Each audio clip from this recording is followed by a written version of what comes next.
जो जगत तो ही नहीं रजिया, मुश्किल है कि ਉਹਦੇ ਅੰਦਰ ਪ੍ਰਭੂ ਪ੍ਰਾਪਤੀ ਦੀ ਕੋਈ ਚੇਸ਼ਟਾ ਪੈਦਾ ਹੋਵੇ, ਉਮੰਗ ਪੈਦਾ ਹੋਵੇ। ਐਸਾ ਦੇਖਣ ਵਿੱਚ ਆਇਆ ਹੈ ਜਾਂ ਤੇ ਪ੍ਰਮਾਤਮਾ ਨੂੰ ਉਹ ਮੰਨਦੇ ਨੇ ਜਿਨ੍ਹਾਂ ਨੇ ਆਪਣੀ ਵਾਸ਼ਨਾ ਦੀ ਪੂਰਤੀ ਕਰਨੀ ਹੈ, ਆਪਣੀ ਕਾਮਨਾ ਦੀ ਪੂਰਤੀ ਕਰਨੀ ਹੈ। ਦੂਜਾ ਧੜਾ ਉਹ ਹੈ ਜੋ ਆਪਣੀ ਕਾਮਨਾ ਦੀ ਪੂਰਤੀ ਲਈ, ਵਾਸ਼ਨਾ ਦੀ ਪੂਰਤੀ ਲਈ ਪ੍ਰਮਾਤਮਾ ਨੂੰ ਇਨਕਾਰ ਕਰਦੇ ਨੇ, ਕਿਉਂਕਿ ਪ੍ਰਮਾਤਮਾ ਬਾਧਾ ਖੜੀ ਕਰ ਦੇਵੇਗਾ। अंदर जो तृष्णा है, अंदर जो वासना है जिहदी पूर्ति करनी है, ईश्वर ते बाधा खड़ी कर देवेगा। तो इस तरह के मनुख ईश्वर तो इनकारी हो जाते हैं क्योंकि उन्होंने अपनी वासना की पूर्ति करनी है। दो तरह के मनुख असी जगत विच वेखदे हां।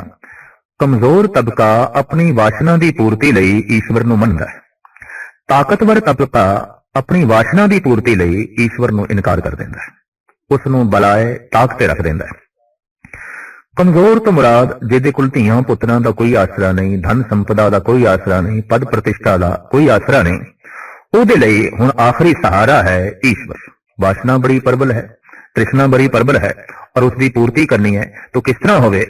तो कमजोर बंदा अपनी वासना की पूर्ति लई ईश्वर नूं साधन बनांदा है।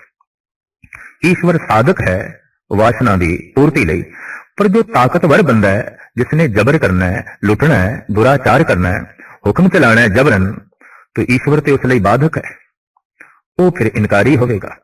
तो ताकतवर ईश्वर नूं बाधा समझ के, बाधक समझ के इनकारी हो जाता है। कमजोर ईश्वर नूं साधक समझ के उसनूं मनदा है, और ये दोहां दा मनना झूठ है, क्योंकि दोहां दे अंदर जिहड़ी है प्रबल वासना ही है। चंगेज खां, हलाकू, हिटलर जे बस्तियां दियां बस्तियां उजाड़ सके, जे 1 करोड़ मनुखा नूं हिटलर कतल कर सकिया है, तो यह सब कुछ तां ही हो सकता है कि ईश्वर की होंद नूं एक पासे रख दिता जाए। भावें ईश्वर नूं एक पासे रखना बड़ी औखी गल है, पर कम से कम मन तो ते उसनूं एक पासे रखिया ही जा सकता है, अपनी सोचण शक्ति तो उसनूं एक पासे रखिया जा सकता है। तो ताकतवर बंदे ने जद अपनी वासना की पूर्ति करनी हुंदी है, तो फिर वो ईश्वर नूं बाधा समझ के इनकार कर सकता है, तां ही वो खून खराबा कर सकता है। ईश्वर का मतलब दया, ईश्वर का मतलब संतोष, ईश्वर का मतलब हरेमी, ईश्वर का मतलब सदाचार, ईश्वर का मतलब है भाईचारा, और ईश्वर का मतलब है निर्वैर बिरतियां। ते जे ये सब कुछ है तो फिर हिटलर अपनी वासना की पूर्ति कर नहीं सकता। चंगेज खां ते हलाकू का अगे चलना बहुत औखा होएगा। या इस तरह की फितरत के जो मनुख होए ने सारी दुनिया दे कन, श्रावण इत्यादि, अगर वो ईश्वर की होंद नूं सामने रख देन तो मुश्किल है वो अपनी वासना की पूर्ति कर सकन, फिर औखी गल है। तो ताकतवर बंदा, चाहे ਉਹਦੇ ਕੋਲ इलम की ताकत है, धन की ताकत है, शरीर की ताकत है, पद प्रतिष्ठा की ताकत है, किसी भी पक्ष की जो ताकत है, और उसने अपनी वासना की पूर्ति करनी है, तो ईश्वर ते एक दीवार है, दीवार गिरानी पड़ेगी, ईश्वर ते बाधा है। तो जैसे जैसे इलम जगत विच वधिया है, जैसे जैसी बैरूनी पदार्थ की ताकत मनुख दे कोल वधी है, वैसे वैसे मनुख ईश्वर नूं बाधा समझ के इनकारी होंदा गया है। और अज ऐलानिया तौर पर अद्धी दुनिया नास्तिक है। संसार के इतिहास में ऐसा पहली दफा होया है कि अद्धी मनुखता बिल्कुल नास्तिक होवे, जिहदे अंदर कोई आस्था नहीं, जिहदे अंदर परमात्मा का कोई यकीन नहीं, कोई भरोसा नहीं। कारण बाधा समझते हैं। अगर ईश्वर है तो फिर दया चाहिए, अगर ईश्वर है तो फिर इंसाफ चाहिए, ईश्वर है तो फिर भाईचारा, हलेमी, अगर ईश्वर है तो सारियां दे पैरां दी खाक बनना है, अगर ईश्वर है तो सारियां नूं गलवखड़ी नाल लाना है। फिर 1 करोड़ बंदियां नूं कौन कतल करेगा? फिर बस्तियां दी बस्तियां कौन जलावेगा? फिर बंब कौन सुटेगा? फिर कब्रिस्तान कौन बनावेगा? बस्तियां नूं फिर कौन उजाड़ेगा? ये तां ही हो सकता है कि ईश्वर नूं इनकार किया जाए।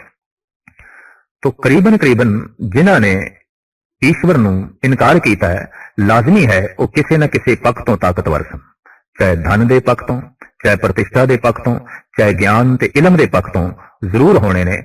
और ताकतवर नूं ईश्वर ऐसा दिखाई देता है कि ये मेरी वासना की पूर्ति नहीं होने देगा, ये ते दीवार है, ये ते बाधक है, इनू एक पासे रखो।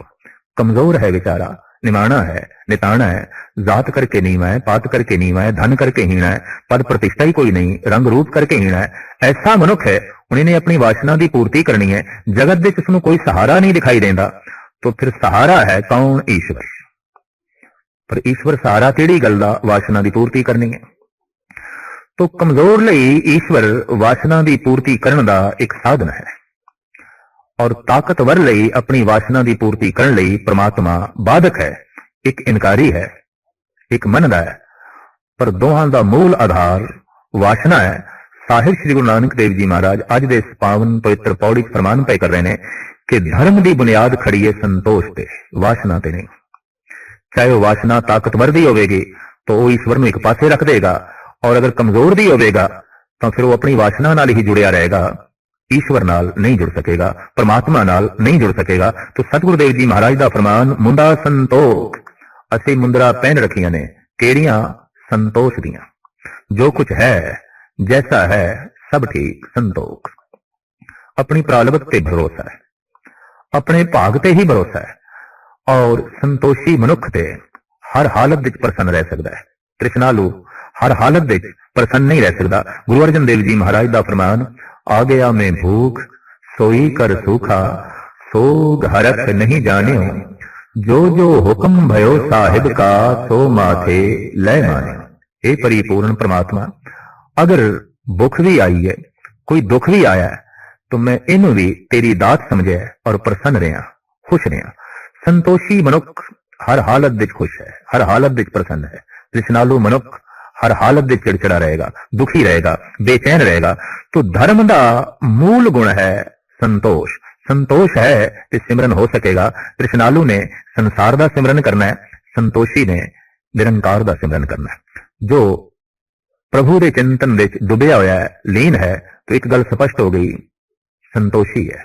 जो जगत विच लीन है, डुब गया है, सबूत है तृष्णालु है। तो महाराज कहते हैं, मैं अपने दोहां कंदरां नूं, कन्ना नूं, स्वर्ण शक्ति नूं मुंदरा पहनाइया ने संतोष दिया। मुंदा संतोख सरम पत झोली। पत शब्द ऐसा है जिहदे व्याकरण अनुसार कई अर्थ ने। पत पात्र भांडा, पत पत्ता दरखत दा पत्ता। फिर पत पंजाबी मुहावरे च इहदा अर्थ है इज्जत, आबरू। पत इज्जत आबरू। इत्थे जो पत शब्द आया है, जिहदे तत्थे तले औंकड़ है, एक वचन है, मतलब पात्र भांडा। तो महाराज कहने असी संतोष दियां मुंदरा पहनियां ने, पर पत्थर साडे हथ विच किहड़ा है, भांडा किहड़ा है। जोगी घर घर विच भिक्षा मंगदा है, ओहदे हथ विच खप्पर हुंदा है, ते खप्पर दे विच मिली हुई भिक्षा नूं ओह झोली विच पा लैंदा है। साहिब कहंदे ने शर्म पत, मेरे कोल भांडा है मेहनत दा। शर्म मेहनत, मेरी किरत नाल, मेरी मेहनत नाल जो कुछ मैनूं प्राप्त हो जाए, बस यही मेरा भांडा है, उसे च मैं खुश हाँ, उसे च मैं प्रसन्न हाँ। और मेरी झोली की है मेहनत, मेरा भांडा की है मेहनत। मेहनत करके जो मेरी झोली च पै गया, मेहनत करके जो कुछ मैनूं प्राप्त हो गया, मैं इसे च प्रसन्न हाँ, मैं इसे च खुश हाँ।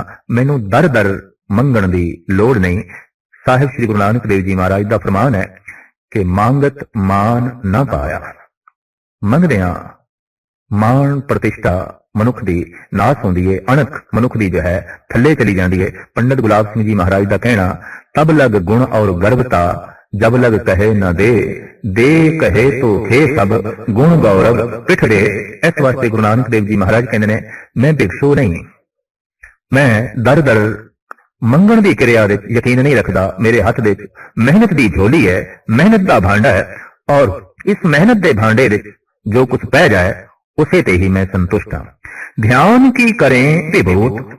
जोगी लोग अपने पिंडे ते राख मल लेंदे ने, स्वाह मल लेंदे ने, कहंदे ने इस नाल खलड़ी सख्त हो जाती है, और सर्दी ते गर्मी का यह राख बहुत वड्डे पद्धर ते बचाव कर दी है, ते पिंडे विच जूआं भी नहीं पैण देंदी।